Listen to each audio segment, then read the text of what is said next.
কালকে আমরা কিন্তু আসলেই জানতাম যে ওর পাসপোর্ট হয়েছে, বাট পাসপোর্টটা এম্বাসি থেকে ও প্রি সিজন বিভিন্ন ওর প্রিমিয়ার লিগে শুরু হওয়ার কারণে নিতে পারেনি।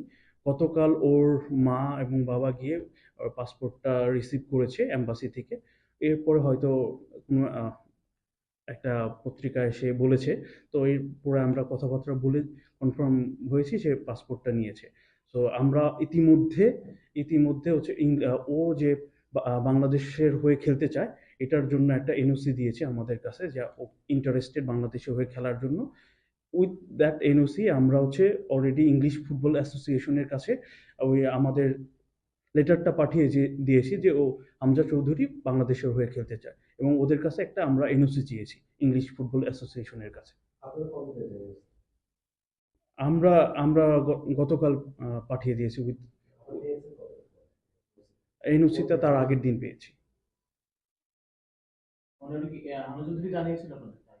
জি, আমরা ইংলিশ ফুটবল অ্যাসোসিয়েশনকে জানিয়েছি যে হামজা চৌধুরী বাংলাদেশের হয়ে খেলতে চায়, তোমরা তোমাদের পক্ষ থেকে একটা এনওসি দাও যে বাংলাদেশের হয়ে খেলবে, তার ক্যাম্প সম্পর্কে কি করবে না করবে। তো আমাদের মেনলি 26শে আগস্ট আমাদের ক্যাম্প শুরু হবে ইন্টারকন্টিনেন্টালে। আমরা প্র্যাকটিস করবো বসুন্ধরা প্র্যাকটিস ফিল্ড আর হচ্ছে ওদের ক্লাব মাঠে কিংস এরিনাতে। আর এখানে আমরা হচ্ছিল 30 তারিখ ঢাকা থেকে ভুটানের উদ্দেশ্যে রওনা দিব। 5 তারিখ এবং 8 তারিখ আমাদের দুটি ম্যাচ আছে, এবং 9 সেপ্টেম্বর আমরা ঢাকাতে ব্যাক করব। এটা হচ্ছে আমাদের প্রি প্ল্যানিং। এবং আপনারা জানেন অলরেডি আমরা হচ্ছে 14 জন প্লেয়ারকে সে কল করেছে।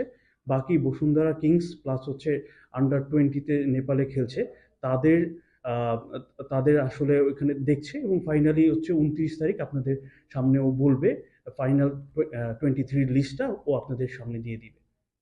আর একটু, জি জি, না আমাদের ওইখানে আসলে আহ, ওই ওই সিচুয়েশন অল্টিটিউড যেহেতু হাই, ওইখানে গিয়ে একটু প্র্যাকটিস নিজেরাই প্র্যাকটিস করে নিবে। এটাই হচ্ছে আমাদের প্ল্যান। ওইখানে প্র্যাকটিস ম্যাচের প্ল্যান নাই, বাট ওর দিক থেকে যদি কোনো কিছু থাকে আমরা ভুটানের সাথে যোগাযোগ করবো। বাট প্রবলেম হচ্ছে ওই ভুটানে কিন্তু হচ্ছে লিগ চলমান।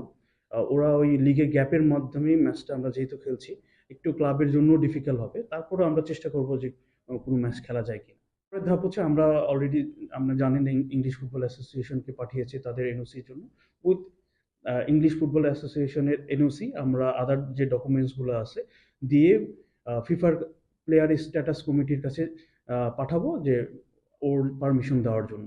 এটাই হচ্ছে নেক্সট প্রসেস।